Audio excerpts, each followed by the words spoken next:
Yeah. Order filled. Check us out. You know what time it is. This is a Mighty Soldiers exclusive. Yeah. Let's get it. Let's get it. What's up, guys? Andy with Mighty Soldiers Trades. If you don't mind, guys, please pause that disclaimer. We're not registered investment advisors, not trying to tell you what to buy, sell, or what to do with your finances or anything like that. But without further ado, we got Gianni DePoce back with us here, and I'm super excited to have him back here with us, and I'm just going to bring him on. How you doing today, Gianni? Good, Andy. How's it going? I'm pumped. I'm excited, and that's how these things go for me. I get really pumped and get really worked up to get inside of this moment. I'm like we're in the arena, just like when we trade. Yeah. And then all of a sudden I'm like choking up and I'm like, can't get my words. No, I'm just kidding. Everything's great today. How you doing up there? Yeah, it's springtime in the Midwest. So, it's hot one day, it's cold the next, it's sunny, it's hailing, and in between we're staying up to date and keeping up with what's going on in the market and the charts. And it's a pretty quiet market right now, but that doesn't mean that there's not meaningful price action going on underneath the surface. Well, I can stick to shenanigans all day long, and sticking with shenanigans, I have to say, guys, Gianni has a stand-up desk, right? And earlier I was thinking about it. I'm like, I'm going to lift my desk up. I'm going to stand up today. I'm going to stop being a slouch in this chair and get up and anyways, it'd be a lot better. It'd be a lot better. And then I'm like, oh, it's only the last minute. It's just, I'm just going to sit down. And then Gianni gets here, and here he is standing up and everything. And now I'm not really an envious or jealous type guy, but maybe a little envious today. I don't know. Maybe that's the wrong word. It was messing up my desk. I'll just repeat the conversation a little bit for people watching. Like, I have my laptop here and a monitor there, and for the arrangement I had was like 8 years old, so I thought it was time for an update. And I would always look like this, and it started really messing up my shoulder. And it's like, man, I got a lot more time, a lot more years ahead of me sitting at this desk looking at these charts. So, it's a marathon, not a sprint. Okay, so again, before we get into this, I just want to say one thing, Gianni. I want to bring this up. Dude, when it comes to Twitter, when it comes to traders, I support all types of traders, man. Like I don't look at somebody and say, oh, well, I disagree with them on this. I disagree with them on this. So therefore I'm going to cut them out or anything, And for me, it's really important, because if I did that, I could just imagine that I'd be slicing and dicing all over the place, and I'd have nobody left that I would be willing to even hang out with. Cause I'm sure that even people on your own side of the aisle, let's say for politics, you're just not gonna, you're not gonna wanna, there's gonna be something you're gonna find that's wrong with anybody, right? Yeah. Well, it's a big industry, Andy, and I don't think it's wise, in my experience, to keep politics in your portfolio. So if we're talking about money, then it's its own separate entity, in my view. Exactly. And whenever we're talking about politics, the only thing we should really be concerned about is it moving markets? Right. Is such and such stock or commodity or whatever it is moving, right, based on this opinion or whatever it is. And then to throw it out there, the average guy is not thinking about it like this. They just, whatever the emotional reaction is, whatever that emotional pull, right, and the first thing they feel is the first thing they say. But as a trader, we have to back up and say, what is really going on here, and what is this going to do for my portfolio? Now, again, guys, we're not registered investment advisors, but I did want to ask you this, Gianni. So a lot of people I've been seeing lately, the way I put it is they're looking down the barrel of their bills. So if you were looking down the barrel of your bills and you just started maybe investing and it wasn't really moving along too well for you, and just things look really difficult, your bills are getting bigger and your money's getting smaller. A lot of people, to sort of drag this out, they're taking and they're deciding that they're going to go extend themselves further. They're going to go get that motorcycle. They're going to go get that boat. They're going to go get some depreciating asset. What would you say to yourself if you're starting out again and you knew the process of work and building and percentage pays and everything? How would you deal with that yourself with the wisdom that you have now? Yeah, I started from ground zero, and actually even in negative territory when I was, coming out of college with student loans at the time. And, I don't care if you can only save $5 or $10 a month, the barriers to entry have never been lower. And, historically speaking, stocks have been the best way to preserve and grow wealth over a long horizon. So, you can set up a Vanguard or Fidelity account when, you're dollar cost averaging $5 or $10 a month. If that's all you can afford, that is better than nothing. And, you do that for a few years, you're going to find yourself with a few grand, or a few, even a couple grand after a couple years. And that's something. And there's such a thing as momentum. And when you start to see that amount there, it does boost your morale, and I think does give you the confidence to start making the right financial decisions. So start small. I mean, you don't need in this world, especially if you have a long time horizon and you want to actually build wealth. You don't need to come in with 100 or 200 grand to start playing in markets. And stocks, they fluctuate. But you really shouldn't be concerning yourself with the daily fluctuations of the market if you're trying to build a long-term wealth portfolio. And the best way to do that is to spend time in the market. There is such a thing as timing the market, and you can generate alpha that way. But to actually build wealth, time in the market matters more than timing the market. Yeah. So when I first started with like social media, growing and growing a YouTube or whatever it was that I was doing there, it seemed impossible at first. And then, after just putting in the work every day, people started showing up, and then we started getting more than a couple hundred people in our room at once. And it was pretty amazing. But at first it felt like, man, I don't even know why I'm doing this. And I saw so many people that had started from the same place and they quit. They're just like, this is never going to pan out. This is never going to work. And I think a lot of people, they get to that point where they see these numbers, they're not moving. And these are not financial numbers, but it's about the same thing, right? That, what we see today, we somehow believe right now. And that really gets in our way of whatever we can achieve. Because if we're looking at today and not having faith in tomorrow and the system and the plan that we've built for ourselves, right? And I think that it's just gonna get in the way.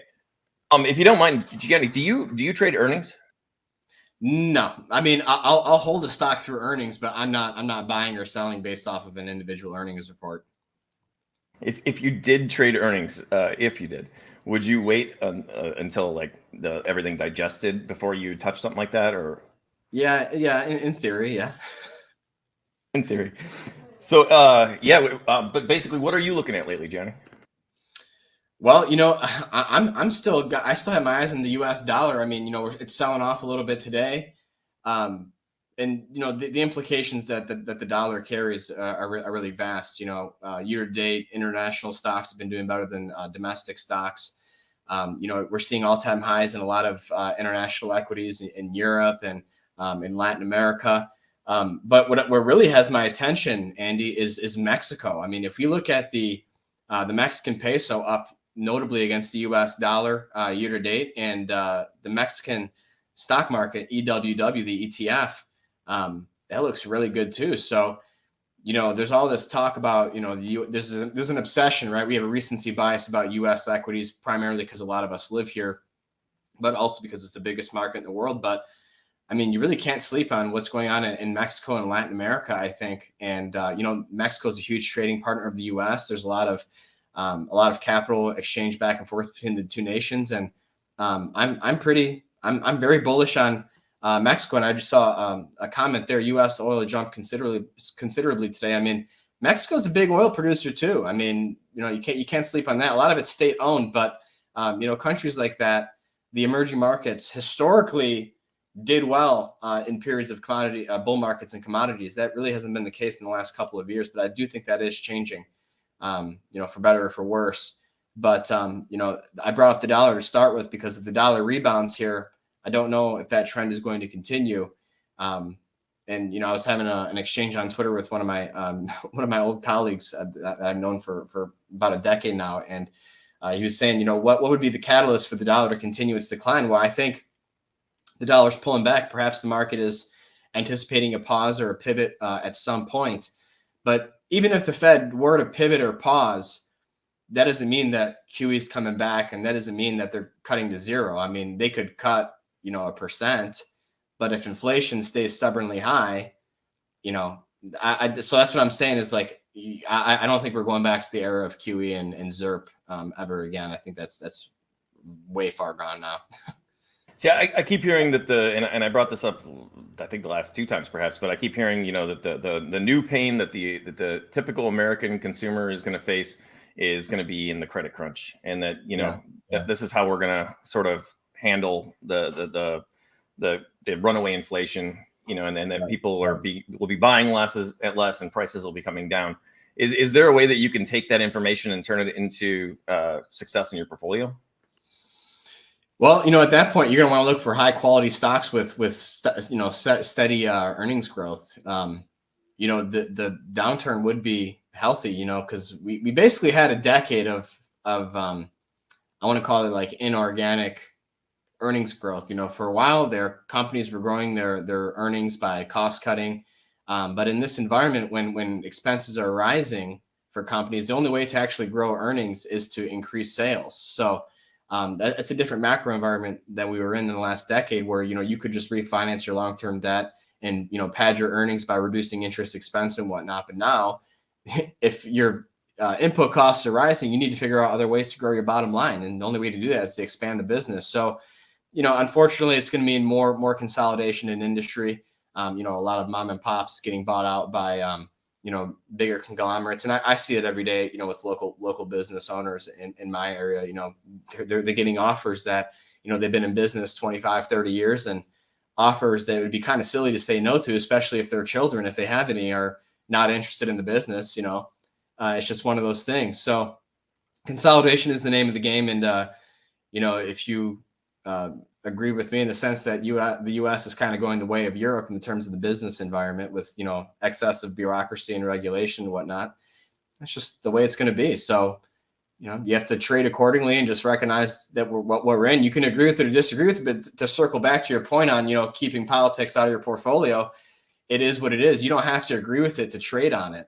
At the end of the day, you have an obligation in this market to make money, and that's why we're here. We're not here to be right. We're here to make money, and there's a big difference between the two.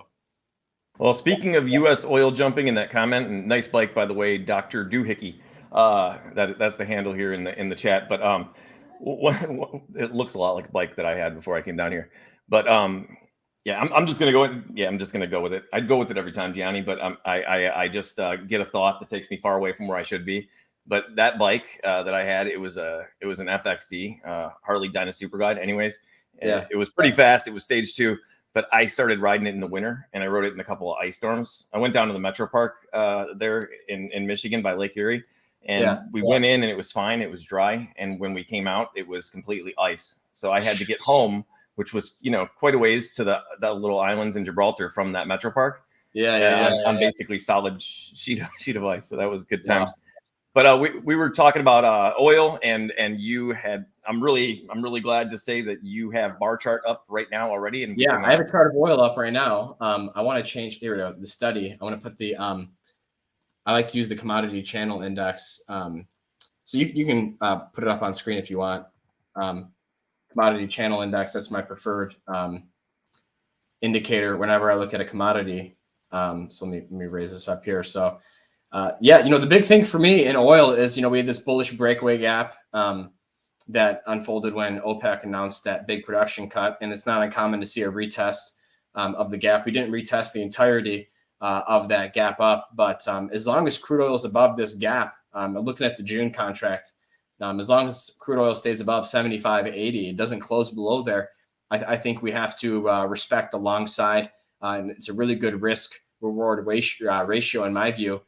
So, within $3 of the current price right now, I think this is the market to watch right now. And, I've explained this in previous episodes, like how I think the macro environment has changed in a way that I think higher inflation ahead would be bullish for the dollar. So that's what I'm really keeping an eye on in these next couple months here, is if we see a rebound in crude oil, I think it's actually going to be bullish for the dollar, because the Fed's not going to cut rates if oil rebounds. And global capital is going to want to gobble up those higher yielding dollars. So the $1 trillion question is how do stock markets respond? We know that in Q1 in 2022, stock markets did not like a rising oil price. And the rebound that we've seen since October in stocks has been off the back of a largely dormant energy market. You can see here the high in November here. Oil hasn't really done much since then. It made a new low, but it rebounded nicely from that. So I think we have to keep an eye on right now, Andy, is what's going to happen in the energy market. Obviously, geopolitical risks play a big part of this too. I keep saying we're one nasty geopolitical headline away from another explosive rally in energy, and I think it's the big thing to watch in these next couple of weeks. And Gianni, I just so I let you know, I did remember. I am definitely going down to the post office right after we get done here. I'm sending you those Roman coins, man. I have them already. I got a bunch out, and I just have to say, man, it's one of the coolest things in the world, though. And if I can find one that's just dirty, I can't tell you if it's going to come out nice for you. I can tell you that. But If I find one that's really nice and dirty, that's got a lot of ground left on it, you know, it's one of the most amazing feelings ever when you start to, you can soak these things and then you slowly like pull away at the sediment that's there. Yeah. And if it just, you know, it scales off, it's the coolest thing in the world when it has that beautiful art in there. And a lot of these things have the most amazing art. I mean, like one's like Jupiter holding a victory and got like chiseled abs and everything. I mean, you can basically and then there's like some dude like down at his feet. I don't know. It's pretty cool. So I'll try to find one of those and I'm going to send that to you. I really appreciate your everything that you bring here, Gianni. It's really helps me, and I hope it helps the audience as well to get a more responsible view of the markets and not just do what I started doing, and that's thinking that I was just going to go buy I got good at trading penny stocks. I got good at this. I think it helped me. You know, if you don't mind, real quick before we go, I asked Leah this last time she was on. Do you believe that starting in penny stocks for the general trader that it develops bad habits, or do you believe that it just depends on the trader? I think it develops bad habits. And I'm speaking from experience. Because I started in penny stocks and I had some success at the outset, and I thought it was always going to be that way. You know, they're low price stocks for a reason. I think you're better off starting off in large cap, high quality stocks. You know, I'm not saying you need to buy IBM or GE, but look for you know, solid stocks. You know, I always say you want to be buying the strongest stocks in the strongest sectors. So, you know, in the last few months, it's been technology. So you want to be looking at stocks like Apple, you know, not even necessarily Tesla, but stuff like that, stuff that's not necessarily going to go bankrupt or the potential of going bankrupt in a couple of weeks, because that's why penny stocks are penny stocks, because they could go bankrupt just like that. Well, that's a great place to leave it, guys. Where can everybody find you, Gianni? Find me at benzinga.com and MMAcycles.com. Well, everybody, thanks so much, Gianni, for coming on with us. I look forward to next week. And yeah, I'll see you guys next time. Thanks, Gianni. Thanks, Andy.